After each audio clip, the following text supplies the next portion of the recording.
Whether you enjoy it or not, you're probably going to be visiting with the extended family this Christmas. As America has become more and more divided, so has the dinner table. When the topic of abortion comes up, will you speak up? What will you say? How will you respond to crazy Aunt Sally who went to the recent Women's March? With Christmas this week, here's your crash course on defending your pro-life beliefs and staying in the driver's seat during conversations. I'm Seth Gruber, and this is UnAborted.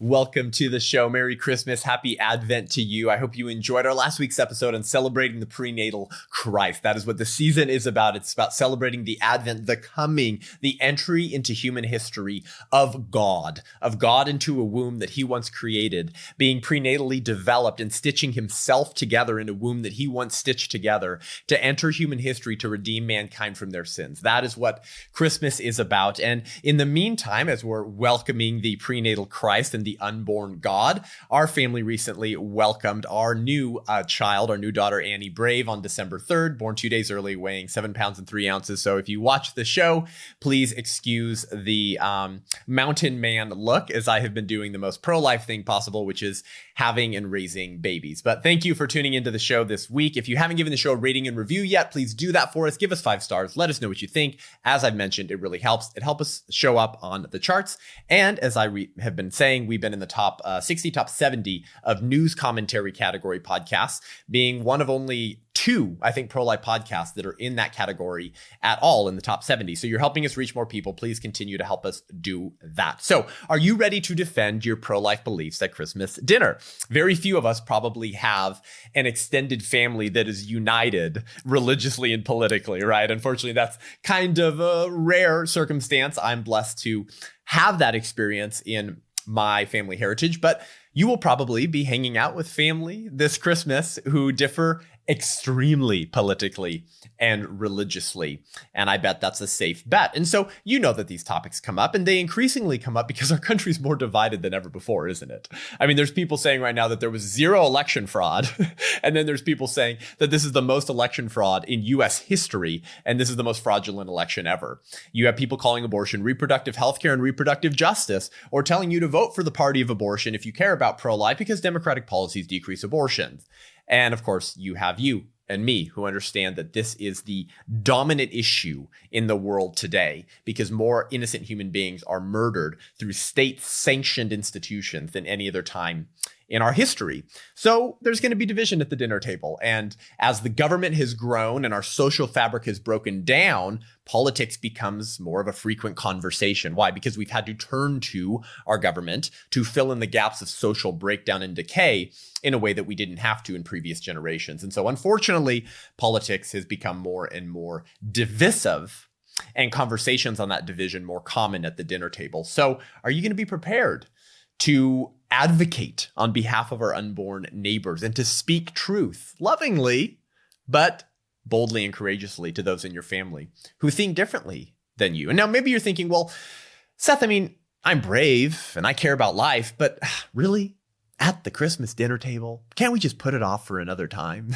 Well, probably a lot of the extended family that you see over the Christmas holidays, you probably don't see a lot of other times, right? So that might be one of the only times you actually have to graciously and winsomely share truth with them. Truth about life. Truth about the wonder of the womb, which is what this season is all about, celebrating that our God entered a womb and became human. So why speak up at all at Christmas dinner? Why go out of your way to create quote unquote division, right? And well, that's one of the problems today in America is that we tend to see division as something bad, right? Division can be a good thing if it enables you to pursue truth, if it creates a line of demarcation on issues so each party is very clear about what position the other person holds.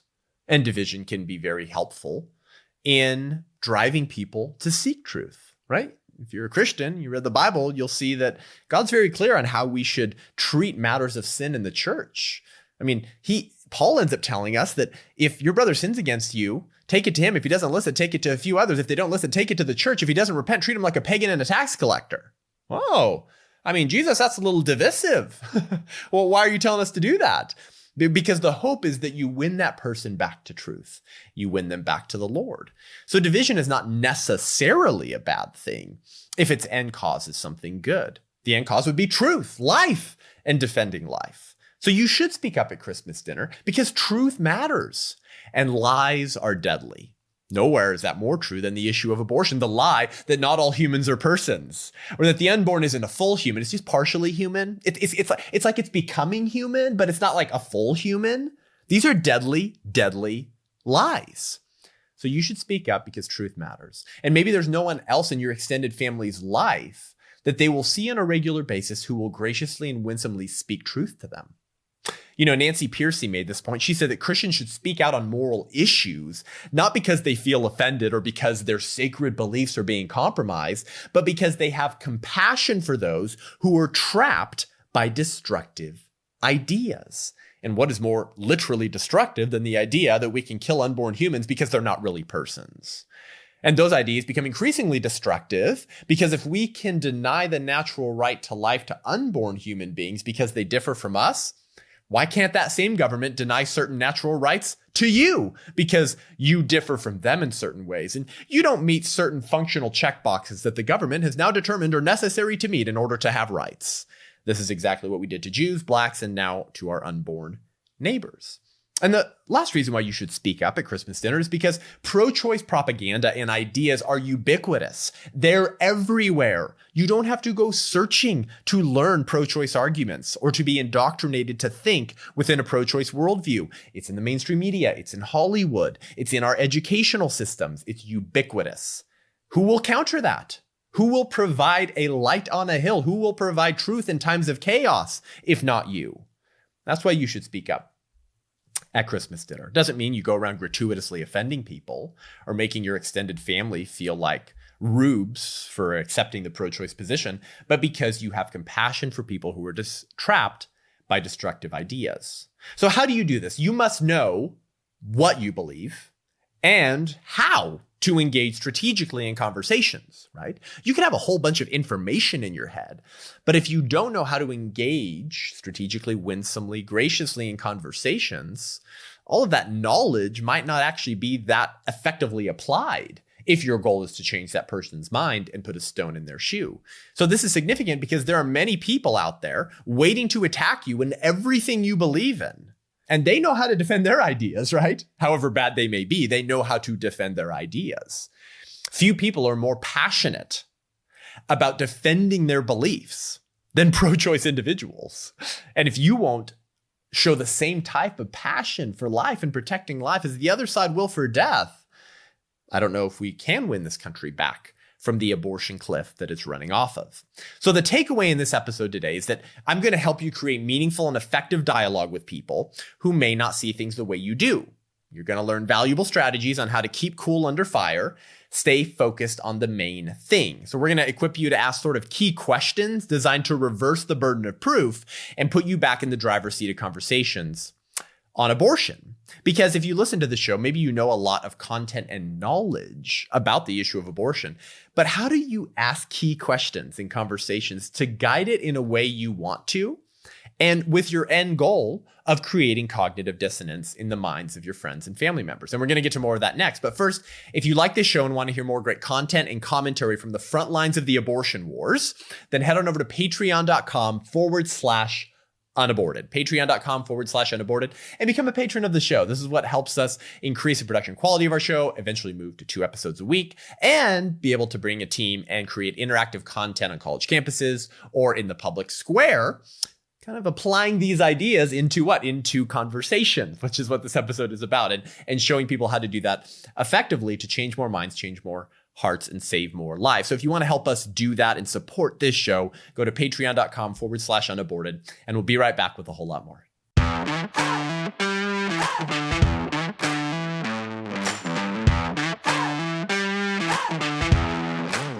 So you must know what you believe and how to engage strategically in conversations. Okay, so this will be a little bit of an evergreen episode for you guys. We're going to dive right into this. I'm going to give you 3 key questions. We're going to role play these out, and hopefully you're going to get the sort of conversational mental scaffolding in place that you need in order to engage effectively in these conversations, because I want you to be effective. I want you to be able to create cognitive dissonance in the minds of your family members that you're going to see over Christmas in order to move them to become uncomfortable with their position so that they abandon those pro-abortion ideas and embrace the pro-life position. What you believe and how to implement what you believe strategically in conversation. So let's start with what pro-life ambassadors believe. What do we believe? Now I'm going to fly through this because we're going to move more into the how you apply that in conversations. And I've done evergreen episodes in prior episodes on Unaborted on the what we believe and how to defend what we believe. Okay, so if you want a full length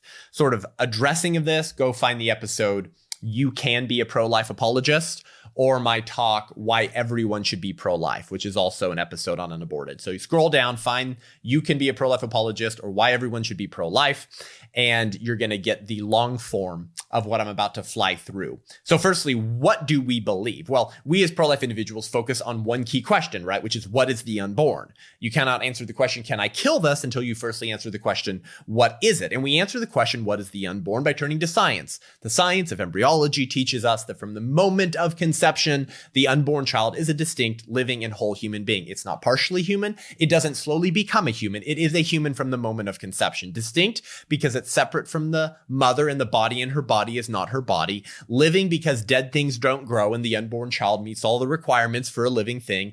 And whole because the unborn child already has everything they need to realize their full growth and development as a participating member of the human species. That's what the science of embryology teaches us. We answer the question, what is the unborn? Philosophically, by making the point that there's no essential or meaningful difference between the unborn human you once were and the born human you are today that would justify killing you at that earlier stage. Any differences between unborn people and born people that are used to justify killing unborn people can also be turned right around to justify killing born people. And the only 4 differences between unborn people and born people are size, level of development, environment, and dependency. Yes, the unborn child is smaller than the newborn child, but newborn children are smaller than toddlers, and toddlers are smaller than teenagers. I'm 6'3". That doesn't make me more of a person or any greater right simply because I'm larger than you. Level of development. The unborn child is less developed than the newborn, but newborn children are less developed than toddlers, and toddlers are less developed than teenagers. Your children are less developed than you. That doesn't mean they have a sort of less right to life than you do. Yes, the unborn child is located in a different environment. It's called a womb, but that's where we all once came from. And where one is has no bearing on who one is because the child only moves 6 inches. And lastly, yes, the unborn child is dependent on the mother, but that dependency doesn't stop after birth. If you leave an infant in a crib and do nothing and they die, you'll be charged with infanticide. And if the mother says, my breast, my choice, my body, my choice, I don't have to feed that child because I have bodily autonomy, that argument won't hold up in a court of law. Lastly, if we can kill unborn children because they're dependent on their mothers, can we kill born people who are dependent on heart pacemakers, kidney machines, insulin, caretakers, and life support? Of course not. So that, broadly speaking, is what pro-lifers believe. We say the science says it's a human. That's objectively true. And all humans are persons, because any category you create to strip personhood from the unborn child is a category that can be applied to stripping personhood from born people as well. In short, the only way to maintain human equality is by grounding human rights in the only thing we have in common, a human nature. A human nature began when we were human, and when did we become human? The moment of conception. So I know that that was very fast, but again, we want to get to how to engage with that content strategically in conversations. And if you want me to dive deep into all of what we believe, go listen to You Can Be a Pro-Life Apologist episode. So how do we engage strategically? The main point here, you guys, is that too many pro-lifers assume the burden of proof in discussions on abortion when they shouldn't, right? For example, if I'm with you, we're having coffee, and I say, hey, look, there's a pink dinosaur behind you on the wall behind you, right? It's not up to you to prove me wrong. It's not up to you to refute me. It's up to me who made the claim to prove that it's demonstrably true. If I make the claim, I bear the burden of proof. So when you're under fire, you can get back in the driver's seat of the conversation by asking 3 key questions. And the goal is not dominance, okay? The goal is clarity and truth. The goal is to create cognitive dissonance in the minds of the people you're talking to so that they become uncomfortable with their ideas and hopefully reconsider or abandon their ideas. So this Christmas dinner, you may have extended family members who make certain claims about abortion and what they believe. If they made the claim, simply ask them to provide the evidence. Simply ask them why they believe that. Don't assume the burden of proof yourself to prove them wrong if they made the statement, if that makes sense. So what's the first question we can use strategically, right, to sort of apply in these conversations? And these are evergreen questions. You can use these at any point in really conversations on any topic in order to pursue clarity and truth. But you can phrase these questions in different ways to accomplish your same goal. But the first question is simply, what do you mean by that? Okay, what do you mean by that? And the purpose is to gather information from the person you're talking to so you can accurately understand your critic's view. Okay, and by the way, this question dignifies the other person because who doesn't like talking about themselves? If you're asking questions about what your friend or family member believes, that humanizes them. That makes them feel respected, right? They're saying, wow, Billy really cares Billy wants to know what I think, right? So don't ask it like a jerk. Don't ask it in a sneering way. Ask it like you're honestly curious because you want to know more. What do you mean by that? This question allows you to respond in a better way after you've received lots of information about why your friend or family member believes what they believe. What do you mean by that? So here's a personal example. I spoke at a Catholic high school in Long Beach pre-COVID at the beginning of 2020. And during the interactive Q&A session, which was quite fiery, this is LA County, right? Just because it was a Catholic high school didn't mean that the student body or even the majority of the student body was pro-life. In fact, many of them were pro-abortion. And this woman said, I'm not for abortion, Seth. I'm not for abortion. I'm for the choice of the woman. I'm for the choice of the woman, okay? Now, rather than saying, yeah, choosing death, you sicko, I simply said, what choice? What choice are you talking about? She said abortion. And I said, and what is abortion? And in a Freudian slip, she said, killing a baby. Oops. Right? Reality became evident to her in that moment. Notice I was just asking questions about what she meant by the words that she said, by the statement she made, to force her to defend it and to give me more information about why she believes what she believes. Notice most people don't know why they believe what they believe, particularly on difficult moral issues like the issue of abortion. Most people can't offer an adequate defense of their position. And I was able to show that through that question. So what do you mean by what you said, right? So I said, can I repeat back to you what you just told me? Okay, I said, according to you, you're not for abortion. You're just for the choice of women to kill their unborn babies. I said, that is being for abortion. And that is the same thing that many racists said about slavery. They argued they weren't for slavery. They were just for the choice of plantation owners to decide whether to buy blacks and treat them like cattle or not, right? So I was able to repeat back to her what she told me because I asked her more about what she believed. Here's some other examples, right? People tell pro-lifers that we shouldn't force our views on others. You shouldn't force your views on others. Now, instead of saying, I'm not doing that, simply say, really, how so? Right? Ask a, what do you mean by that kind of question? How so? How do we do that? Force them to answer the question. Right? Pro-lifers are told that, well, embryos are just a mass of cells. Instead of saying, no, they're not. They're a whole human being. That's what Seth told me about the science. Instead of telling them they're wrong, ask them what they mean by that. They made the claim. So embryos are just a mass of cells. What do you mean by that? What do you mean by mass of cells? Right? Pro-choicers tell us that I have a right to choose. Simply ask, choose what? Exactly. They say abortion is healthcare. Ask them, what do you mean by healthcare? And they say women have a fundamental right to an abortion. Wow, big words. Fundamental right to an abortion. Ask them, what do you mean by fundamental? And where does this fundamental right come from? See, there's so many questions you can ask of your friends and family members when they make these large claims on the issue of abortion. Okay, what do you mean by that? That's the first question. And you can phrase it in different ways, right? Like how so, choose what do you mean by the word that you said? There's different ways you can phrase it. But again, the purpose is to gather more information about your critic's view. Okay, we're gonna get to other questions next. But first, given that it's the holidays and given that it's a time to see extended family and hopefully create exciting conversations about these issues, I want to tell you about an awesome way to make your pro-life voice heard while also supporting pregnancy resource centers that are on the front lines of this fight. I'm talking about Be Blessed Baby. I've told you about them in recent episodes. Be Blessed Baby is a new company trying to make a difference in the fight for the unborn. And they have apparel that you can wear to rep your beliefs and create conversations on life. Be Blessed Baby sells pro-life clothing for babies and adults, and also masks. If you're going to have to wear them to grocery shop, might as well make your pro-life beliefs heard, right? The goal of Be Blessed Baby is to save as many babies as possible from abortion. So get your apparel now at www.beblessedbaby.com, beblessedbaby.com, and show the world that you are proudly pro-life. Okay, we're going to get to these questions more in just 1 second. Thanks for staying tuned. We'll be right back.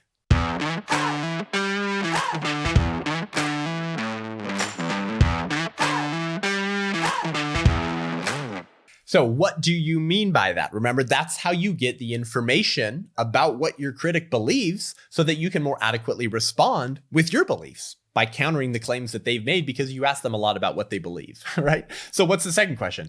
Second question is, how did you come to that conclusion? Or why do you believe that? Right? How did you come to believe that? Or why do you believe that? And the purpose here, okay, is to reverse the burden of proof and get you out of the hot seat. It forces your critic to give reasons and evidence for their claims, right? So they've told you more about what they believe because you've asked, what do you mean by the claims you said? And now you're asking them, okay, now why do you believe that? And how did you come to hold that position? You're just curious, right? You're just a curious guy that wants to know kind of what happened to lead you to believe these things. Why do you believe that? And what reasons do you have for believing that? And that forces the critic to defend the claims they've made. Remember, if you make the claim, you bear the burden of proof. So rather than telling them that they're wrong for believing what they're believing and launching into a pro-life apologetic, which you will do in a second, you're asking more about the why. Okay. And remember, most people can't offer an adequate defense of why they believe what they believe. They're just repeating tropes that they've heard in the news through their schools and through their friends or coworkers. So here's a real life example of how this can play out. This question of why do you believe that, or how did you come to that conclusion? A pro-life activist and Christian apologist friend of mine named Jojo Ruba, who does ministry up in Canada, was once at a pro-life display at a university in Canada, and a professor brought all of his students out from the classroom to come view the display. And this professor had the gall in front of his class to walk up to my friend Jojo Ruba and say, those pictures are fake, right? So it was pictures of the baby in the womb and then abortion imagery of what abortion does to that child. And he said, those pictures are fake. And rather than my friend Jojo launching into an apologetic as to why they weren't fake, he simply asked, what do you mean by that? And then he said, tell me, what do real abortion pictures look like? Okay. The professor made the claim. So he said, what do you mean by fake? And if they're fake, what do real ones look like? And the guy had no clue what to say and was totally silent because he didn't know that that was true. He just didn't like those images. And he wanted to discredit the claims of the pro-life group and the evidence of what abortion does to the child by claiming that they're fake. Right? Fake news, but didn't offer any reason as to why he believed what he believed. And my friend Jojo just asked him, what do real abortion pictures look like? I had no idea. See, Jojo reversed the burden of proof back onto the person making the claim. Okay. How did you come to that conclusion, or why do you believe that? Here's some other examples. You probably, you know this one, right? In our relativistic postmodern culture, people say no one can say which beliefs are right or wrong. No one can say what's right or wrong. Now, what would be the question in response to this? Something like this. Then why believe you? Why believe you? You would have to have access to truth in order to make that claim that no one can say which beliefs are right or wrong, including that belief. So why trust you, right? They're why questions. Why do you believe that? Here's another one. People say, well, no one religion or person sees the whole truth. Okay, so maybe different religions have aspects of the truth in them, but no one can really see the whole objective truth. It's hidden from us. It's not self-evident or apparent. No one religion or person sees the whole truth.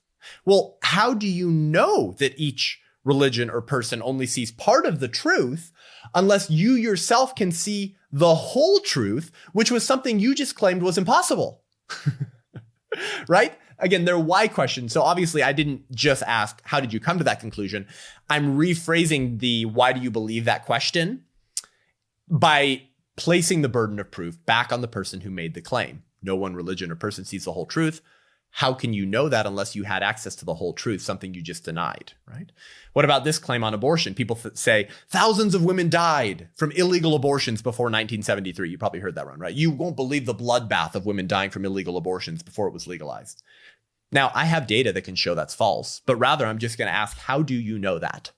Guess what? Most people can't give you an answer. Interesting, right? So look, you're guiding the person you're talking to on the conversational path towards truth, rather than just telling them they're wrong at the face of it. How about this claim? People say fetuses are not self-aware. They're not self-aware, right? Simply ask, why is self-awareness a value-giving trait? Or why is self-awareness and the possession of self-awareness necessary for personhood and value? Why? Okay, these are why questions, forcing the burden of proof back on the person who made the claim. People say pro-lifers are just trying to legislate their religious views. Here's a question. Do you believe that a religious view that says we shouldn't kill innocent human beings is bad? Who cares if it's a religious view if it just says we shouldn't kill innocent human beings? And lastly, people say we need abortion because women who are raped shouldn't be forced to give birth. And you ask, do you think it's just to kill toddlers for the crimes of their father? You're forcing them to defend their claim, okay? So the first question is, what do you mean by that? To gain more information about what your critic believes. The second question is, how did you come to that conclusion, or why do you believe that? And the third question is now where you set yourself up to provide your defense as to why you believe what you believe, or to expose the absurdity of their position, ready? Given everything they've just told you.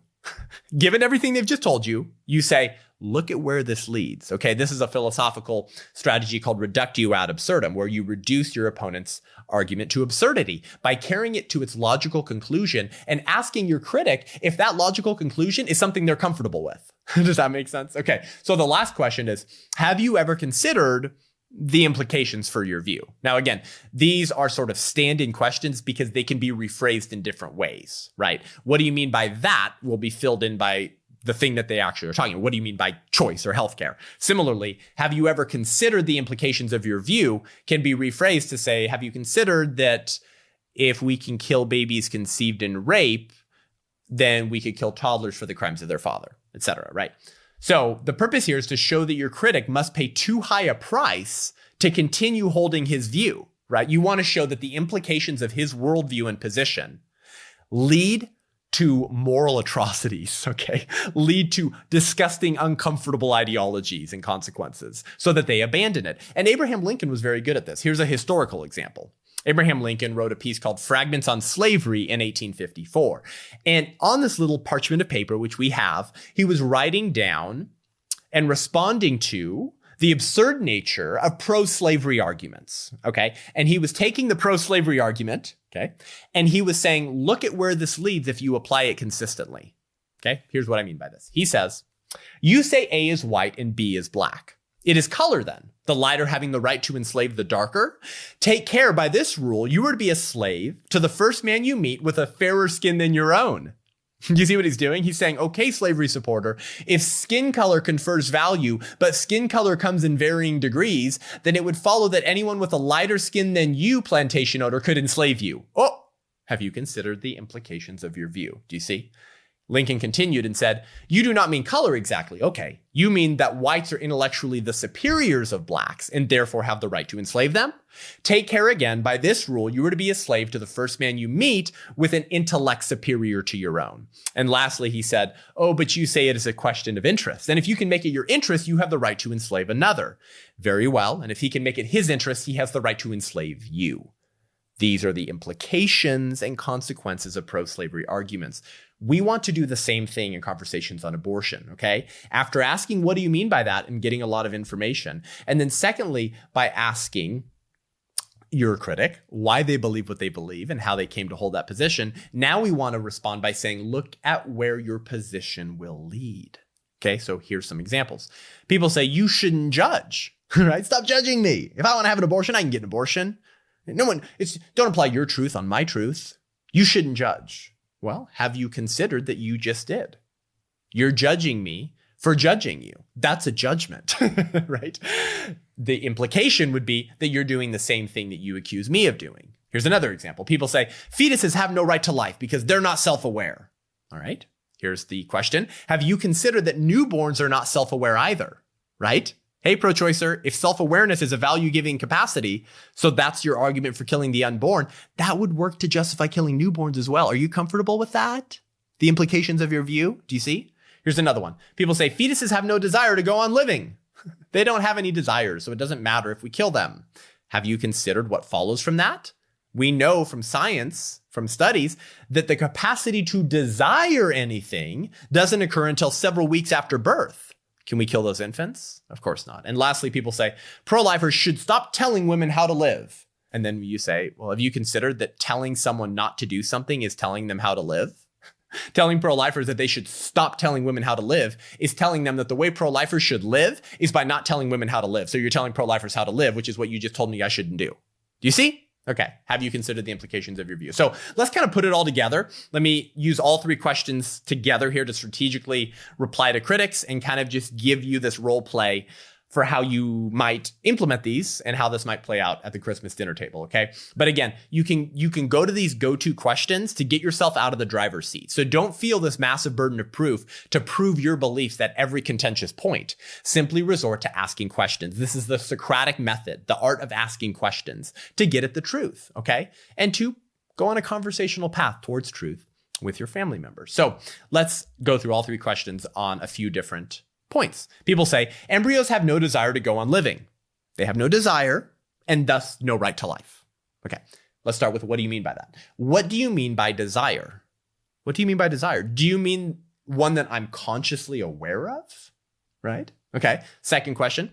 Why do you believe what you believe? Why must I have a conscious desire for something before I can lay claim to it? In other words, why is having conscious desires a value-giving trait in the first place? You're merely assuming that having desires equals having rights.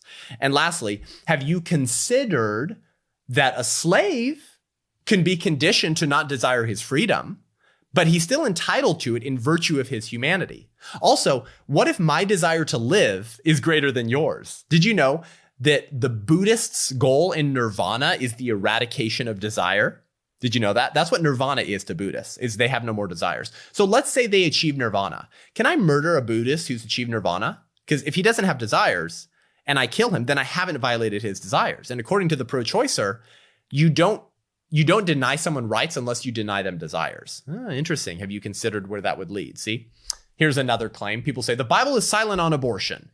Therefore, abortion is okay. The Bible has nothing to say on abortion. Well, what do you mean by silent? Do you mean that the word is not mentioned in the Bible, or that we can't draw conclusions from what is written? Are you saying that whatever the Bible doesn't expressly condemn, it condones? And if not, what's your point? Because there's plenty of things the Bible doesn't condemn, right? There's plenty of things, but that doesn't mean it condones them. Okay, what do you mean by silent? Second question, why do you think the biblical authors don't mention abortion by name? What are your reasons for thinking their silence justifies abortion, right? Why do you believe that the silence of Scripture on the word abortion means it justifies abortion? See? And lastly, have you considered the Bible doesn't condemn many things by name, including forced female circumcision and lynching homosexuals? Does that make them okay? Because the Bible doesn't condemn them, so it must justify it, right? Because you just said that the Bible justifies abortion because it's silent on abortion. Of course not. Okay? And a couple more here. People say laws can't stop all abortions. They're going to happen anyways, even if abortion's illegal. So let's just keep it legal. Okay, first question. Do you mean all or most? Obviously, the law's going to stop some abortions. Do you mean laws can't stop all abortions or laws can't stop most abortions? Second question. How do you know most women won't obey the law?